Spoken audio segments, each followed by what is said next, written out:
Copper Sun, Part 6, Polly, Chapters 25 and 26. Early one morning, about 2 weeks later, the doorway of the kitchen was suddenly darkened by the unexpected shadow of Mr. Derby. He looked surprisingly agitated. Polly dropped the spoon she had in her hand. She watched as Amari moved swiftly to the back of the small room to try to make herself invisible. Tidbit ran behind his mother. Even the dog hid in the corner. "Where's Lena?" Mr. Derby roared. Teeny looked around in confusion. "She ain't here, massa. I ain't seen Lena since last night," Teeny said truthfully. "And what about Flora? I swear I'll kill her if she's not back at the house when I return." "I ain't seen her neither, massa," Teeny said as she stirred the kettle wildly. "I've been cooking all the morning." "Why is it that when I need a slave they all disappear?" He strode across the kitchen and swept plates and platters to the floor in fury. He stopped directly in front of Amari, who cowered at his feet. "Why aren't you in the rice fields like I ordered?" he demanded. Polly could see that Amari had no answer. She knew that Amari had learned that, when not given a direct order, a slave's best bet was to say nothing. Mr. Derby looked at Polly. "Does the African understand English yet?" "Yes, sir, a little, sir," Polly replied. What is he going to do? She wondered, her fear growing. "Do you know anything about childbirth?" he asked Polly suddenly. "Sir?" Polly asked, confused. Then she realized Mrs. Derby must be in labor. Mr. Derby, with concern edging his voice, said, "Isabel is about to have the child. I have sent Noah to Charlestown for the doctor, but it will be several hours before they return." He wrung his hands. Polly had never seen him look helpless or afraid. "She's in a lot of pain. Can you help her?" "Yes, sir, of course, sir." Polly breathed with relief for herself and for Amari as well. Amari would not be taken to the rice swamps, at least not today. "And you," he pointed to Amari, "get up and help her. Hurry! I'll ride to the next plantation for more help." He stormed out of the kitchen, leaving behind sudden sighs of relief. "You ever helped birth a baby child?" Teeny asked Polly. "Never," Polly replied frantically. "What about you?" Teeny asked Amari. "Yes, many, many," Amari replied quickly. "Both of you, get up there and see to Miss Isabel. Here's boiled water. Hurry!" Amari and Polly rushed out of the kitchen and up to the big house, their first trip back since the night of the spilled pie. They climbed the stairs as quickly as they could without splashing the hot water and tiptoed down the highly polished wood floor of the upstairs hallway, searching for Mrs. Derby's room. Ordinarily, several slaves would be in the house, cleaning or washing, but today, oddly, there were none. Clay was nowhere to be seen either. "Oh, Lord in heaven!" they heard Mrs. Derby cry out from the first room on the right. She lay in her bed, which was surrounded on all four sides with thin linen curtains. Huge pillows surrounded her pale face. She moaned in pain as Amari and Polly entered the room and pulled back the curtains. She looked at the two girls and tried to smile weakly. "You must help me," she said, desperation in her voice. If the baby is... She could not finish the sentence. "Yes, ma'am," Polly replied. "We will make sure you and the baby will be just fine." Polly had never been so close to a woman who was about to have a baby, and she was more than a little frightened. The smell of sweat and body fluids was overpowering. "You don't understand," Mrs. Derby said as another labor pain gripped her. "You must help my baby." "Baby good thing," Amari said, trying to reassure her. Mrs. Derby inhaled sharply, cried out once more, and tightly grabbed a handful of the sheet. When the contraction passed, she said urgently, "I will die, but you must save my baby." "You not die, missus," Amari said in her most soothing voice. "Babies be born every day." "She's talking out of her head," Polly said to Amari. "Let's help her get more comfortable." They adjusted her blankets, set up clean cloths and towels close by, and made sure the hot water was ready in the basin. Polly hoped Amari knew what to do. Amari touched Mrs. Derby's bulging belly and declared, "Baby come quick, very soon." The labor pains rolled faster and stronger with each contraction. Mrs. Derby was turning red with exertion and pain. The girls massaged her hands, washed her face with cool water, and helped her through each contraction by talking to her gently and quietly. Soon it was apparent that the baby had no intention of waiting for a doctor or Mr. Derby or anyone else. Mrs. Derby arched her back, screamed, and passed out. Polly lifted the blankets and saw the baby's head. She motioned to Amari, who gently eased the baby out. The infant cried, lusty, loud, and healthy. Amari held the child with a look of wonder on her face. "Beautiful baby," Polly heard her whisper. Polly brought Amari some wet towels to clean the baby off. It was a little girl with bright green eyes like her mother and curly dark hair. Then she froze, her hand still extended. "Oh, my Lord," Polly explained. "The child is black!" Chapter 26, Facing Mr. Derby. "Black baby, white mama, big trouble," Amari said with fear, tightening her voice as she carefully washed the child and wrapped her in the blanket.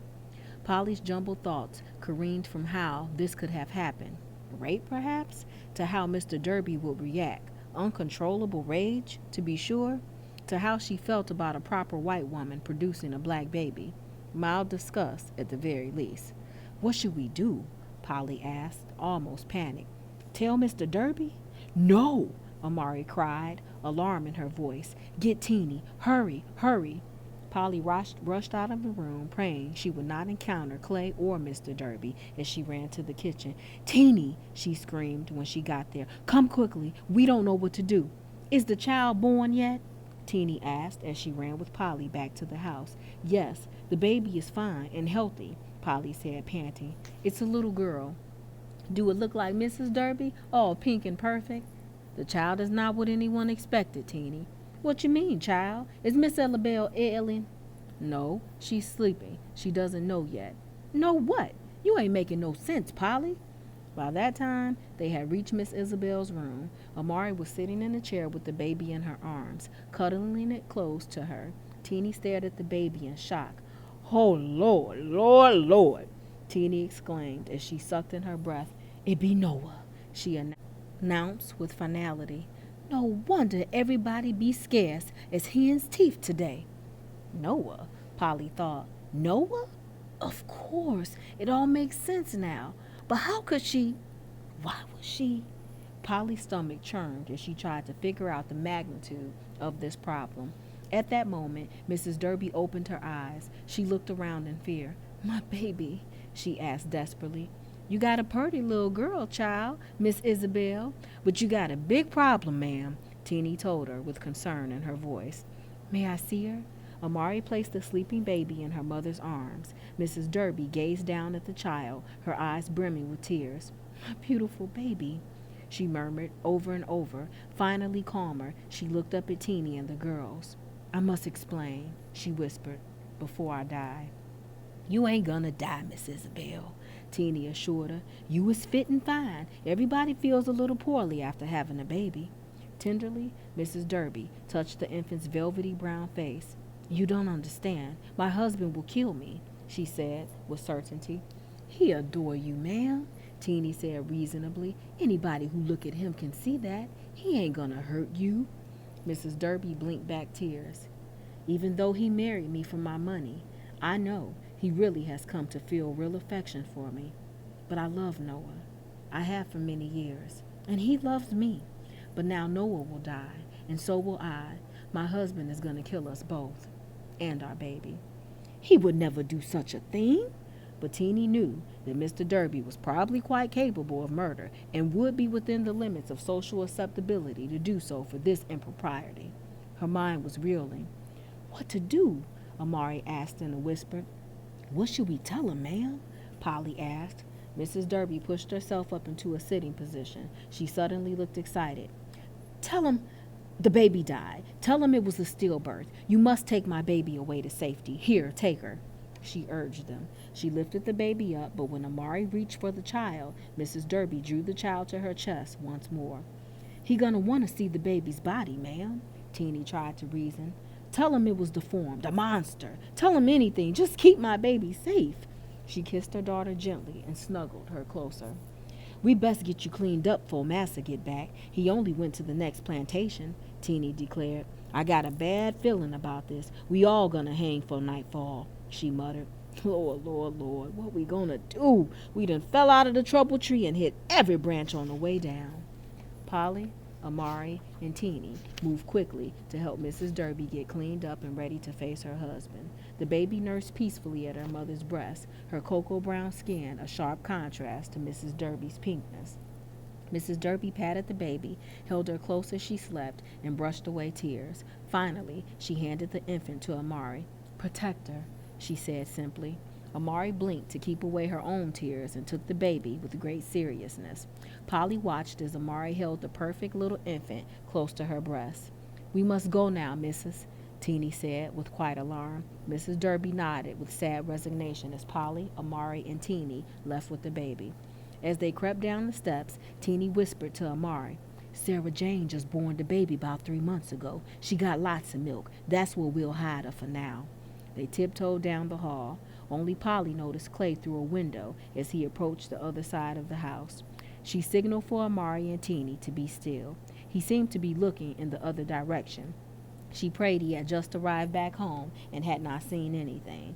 When they heard him enter the back of the house, they exited quickly through the front. Titbit, Teeny called as they reached the kitchen. The sleepy boy and his dog jumped up from the pallet they shared near the fireplace. Take Mina and Polly down to the quarters to Jubal and Sarah Jane's place, and don't ask no questions. The child looked at his mother's frightened face and seemed to realize this was no time for foolishness. Teeny told Polly, don't tell her nothing except this baby's mom is dead and she gotta nurse it. Of course, don't take no genius to figure out whose baby this be. Lord, what a mess. Hurry! Amari and Polly dashed out after Tidbit, Amari clutching the child close to her. Baby be safe with Sarah Jane? She asked Polly. We have no choice. The baby's life is at stake, Polly replied, trying to sound hopeful. Sarah Jane's large, loving arms took the baby girl with no questions. She be fine, child, Sarah Jane said to Amari. Sarah Jane will keep this little one safe. Now y'all get on back to the kitchen. Tonight be full of danger. Polly shivered as they hurried to Teeny's kitchen. Will this work? As soon as they got back, Teeny told her, get on up to the house to see Miss Isabel. Polly, Amari, you stay here with me. I still got a supper to fix. She began pulling down pots noisily, mumbling, maybe praying to herself, Polly figured. She hurried off to the main house. Polly had just made sure that Mrs. Derby's hair was brushed and that she had on a fresh dressing gown when Mr. Derby returned.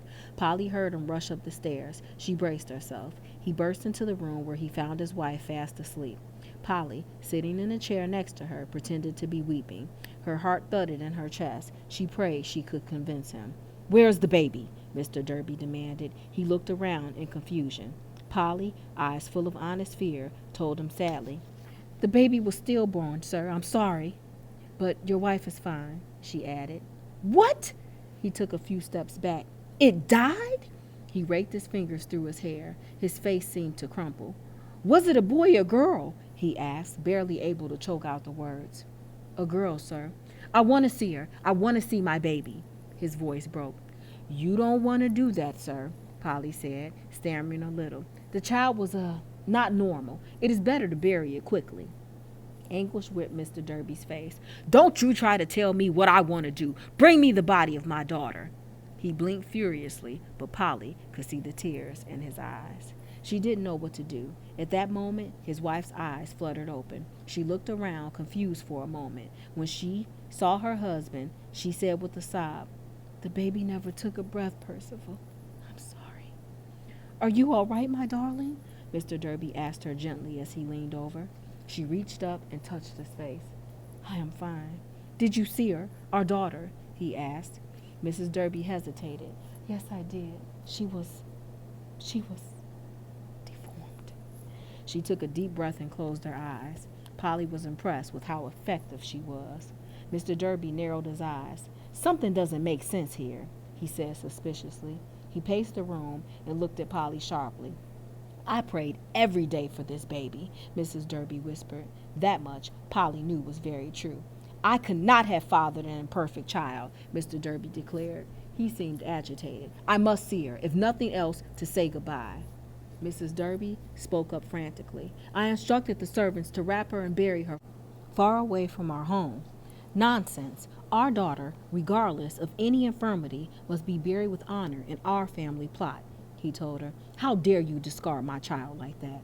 He scolded, anger and sorrow lacing his voice. Polly found herself feeling sorry for the man. I'm so sorry, Percival, Mrs. Derby whispered again. Please do not bring her into my presence again. Just thinking of her is more than I can bear. Polly thought she looked more terrified than sorrowful. He leaned over and kissed his wife on her forehead. I share your grief, my dear, he said to her. You just rest for now, and I will take care of these unpleasant details. As he was leaving the room, he said to Polly, bring me the body of my daughter. When the doctor gets here with Noah, he will want to examine her. Polly curtsied, and he slammed the door behind him. Mrs. Derby whispered to Polly, is my baby safe? Yes, ma'am, Polly replied, for now, but when the doctor gets here, we will have to show him something. Perhaps the doctor can be delayed, Mrs. Derby suggested. Can you get word to Noah before they return? I'm not sure, ma'am. Will you be all right for a while? I must check with Teeny and see what can be done. Yes, of course. Please go and do what you must. You move beyond kindness to help us. I shall forever be grateful. Polly hurried down the stairs and out to the kitchen, desperate to avert a tragedy. How has it come to this? She thought. She realized then how deeply her life was entangled with those of the slaves she had once so despised.